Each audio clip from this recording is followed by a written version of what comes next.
Studio बलुआहा। अले नहिरा से हमर सखारी गे सखारी गे, वही में रहे मजनुआ के गिफ्ट देहल सारी गे, गिफ्ट देहल सारी गे। अले नहिरा से हमर सखारी गे सखारी गे, वही में रहे मजनुआ के गिफ्ट देहल सारी गे। मेरा लवर हाँ लवर, मेरा लवर जी हमसे तो लूच गया है, हाँ लूच गया है। बाकी लाई मुरही लेके पहुँच गया है। मेरा लवर जी हमसे तो लूच गया है, बाकी लाई मुरही लेके पहुँच गया है। अब क्या होगा? बाकी लाई मुरही लेके पहुँच गया है। DJ Guddu Madhubani, DJ Guddu Madhubani. बाकी लाई मुरही लेके पहुँच गया है।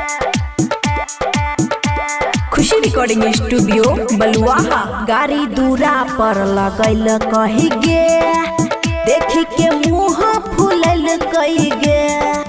बेटा के हमारा गोदी में लाई के पापा के रिश्ता बतल कही गे, पापा के रिश्ता बतल कही गे। संगे बीतल कहानी सब हमरा बैठा के सुनावे लागल। एको बेरी न हमरा से नजर में नजर मिलावे लागल, मिलावे लागल। खिलल चेहरा हाँ चेहरा, खिलल चेहरा भी यार का अब मूछ गया है, हाँ मूछ गया है।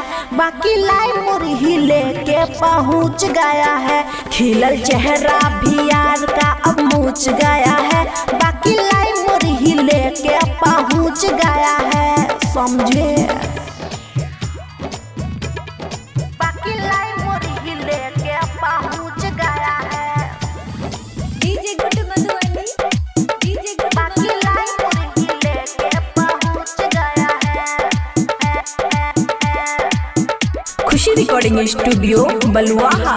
हमरे खातिर छै कुमार गे, साचो में कह रही छे प्यार गे। भेले मजबूरी में दोसर से शादी, करे छे तब इंतजार गे,